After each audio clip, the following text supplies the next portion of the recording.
Are you going to women? Do not forget the whip. Friedrich Nietzsche. The words land like a blade, cold and unforgiving. A man sits alone in a bare room, the book in his hand trembling as Nietzsche's line burns into his mind. His knuckles whiten, fingers clutching the pages as if they're the edge of a cliff.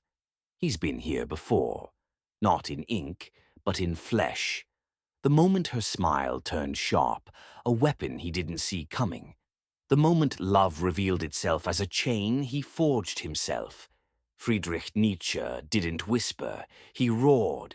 His words about women weren't thoughts, they were a mirror, reflecting truths we bury under vows and lies, truths about power, desire, the masks we wear to pretend we're not bleeding. Women are the evil. This isn't about hating women, it's about seeing them. Nietzsche saw women as forces, raw, instinctual, wired to the brutal pulse of life, seductive, cunning, moving through instinct with a precision that makes men look like fools chasing shadows. He saw men as sleepwalkers, cloaking themselves in ideals, honor, reason, romance, while begging for shackles they call fate.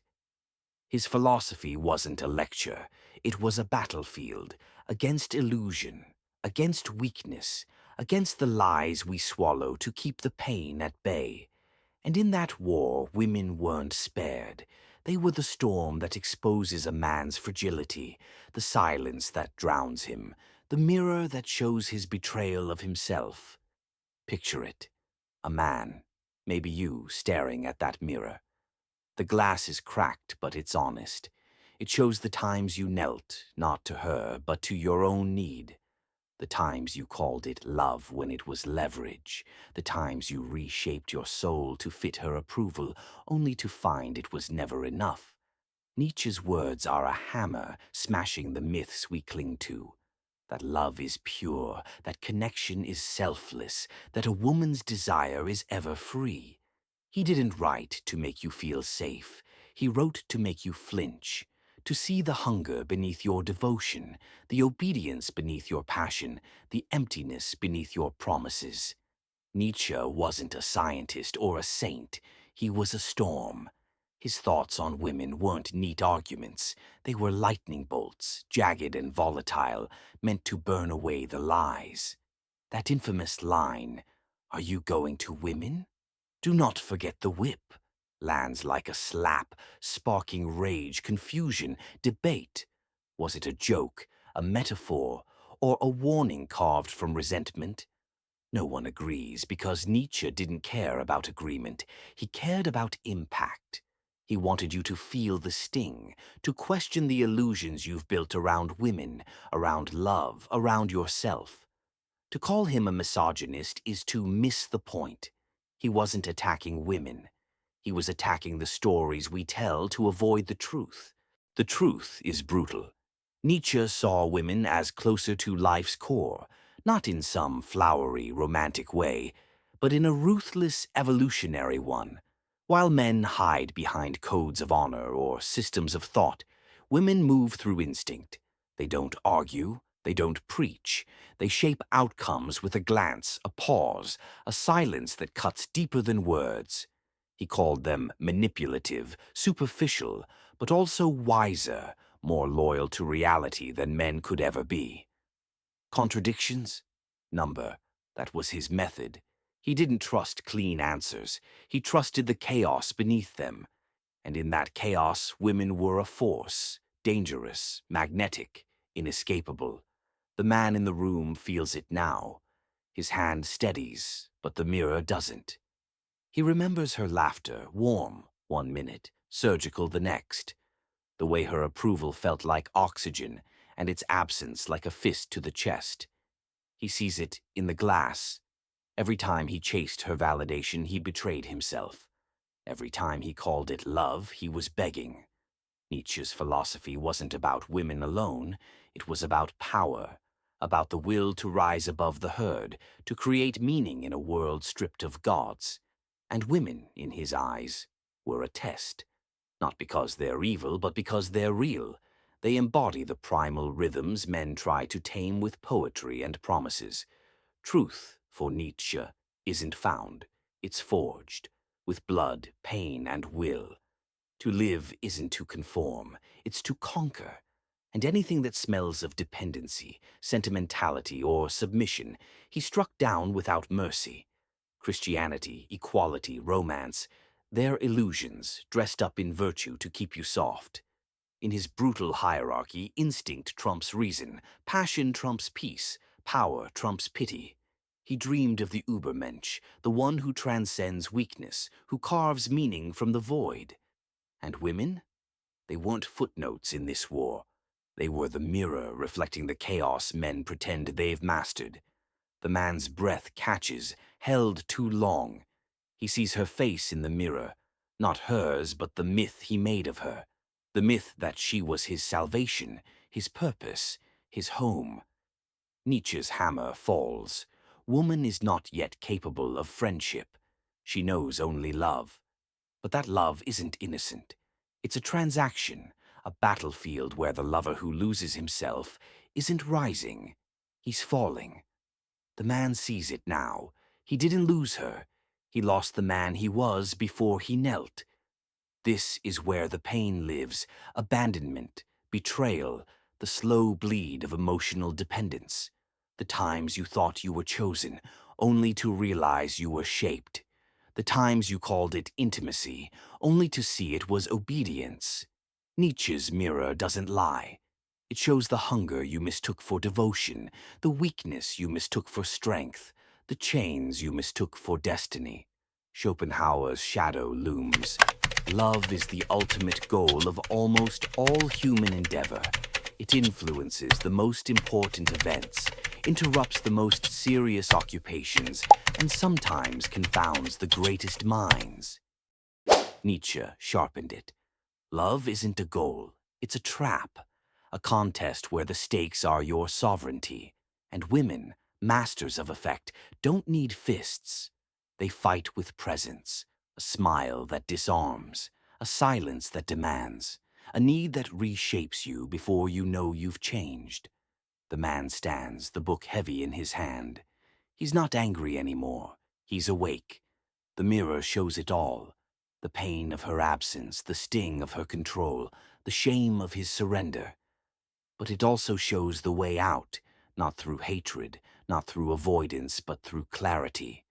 To see her power and not kneel, to face the mirror and not flinch, to choose stillness over reaction, sovereignty over submission, mission over myth.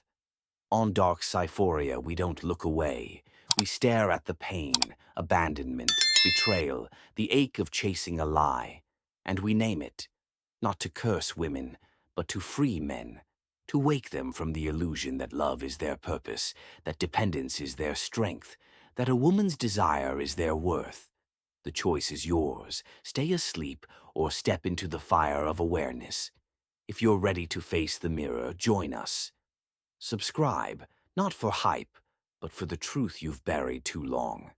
The truth that hurts, but heals. The room grows colder, but the man's hand is steady now. The mirror in his mind is unyielding. Nietzsche's voice cuts deeper. Women aren't ideas or ideals. They're forces, seductive, cunning, wired to life's brutal core. Not chaos for chaos's sake, but chaos with purpose. They don't reason. They move. They shape outcomes with a glance, a pause, a silence that carves sharper than any blade. He called them wiser than men, loyal to reality but never innocent. Their love isn't a gift, it's a strategy, a dance of masks that bends a man's will before he knows he's broken. Women are survival incarnate, not the survival of dreams or dogmas, but of blood and bone. Their instincts, seduction, influence, the smile that disarms, are weapons forged by evolution. Men build towers of reason or honor, but women wield leverage through desire. She doesn't need to shout. Her presence is enough. The lover becomes the servant, not by force, but by need.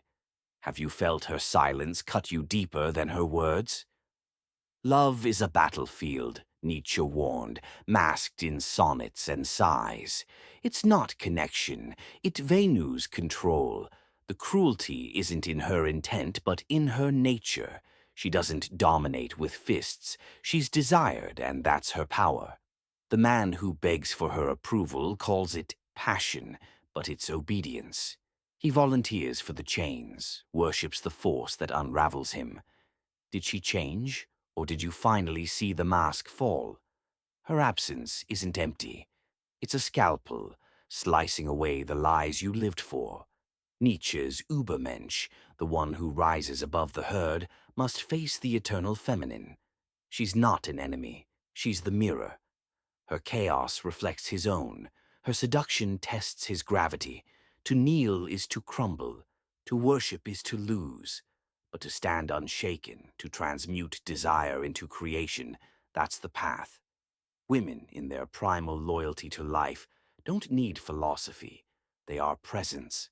And that presence demands a man confront the void he's been running from. The man feels it now, the weight of his surrender. He sees her in the mirror. Her laughter, warm 1 minute, calculated the next. Her approval, a drug he chased until it owned him. Nietzsche's hammer falls again. Everything about woman is a riddle, and everything about woman has one solution. It is called pregnancy. Harsh, brutal, but clear. Women are tied to life's rhythm, not its abstractions. Men dream of truth. Women wield effect. And in that effect they hold leverage no ideology can match. The mirror shifts. Nietzsche's gaze turns to feminism, and the air grows heavy. He didn't applaud women's liberation. He sneered. To him it wasn't freedom. It was erasure. Women chasing male power, competition, institutions, ideologies weren't rising. They were mimicking, betraying their essence. He saw their primal strength, not in reason but in instinct, in the smile that makes a man forget his sword, in the absence that deepens his hunger. When did you last mistake her need for your strength? The man pauses, breath held too long. Schopenhauer's words echo. Love is the ultimate goal of almost all human endeavor. It influences the most important events, interrupts the most serious occupations, and sometimes confounds the greatest minds. Nietzsche sharpened it.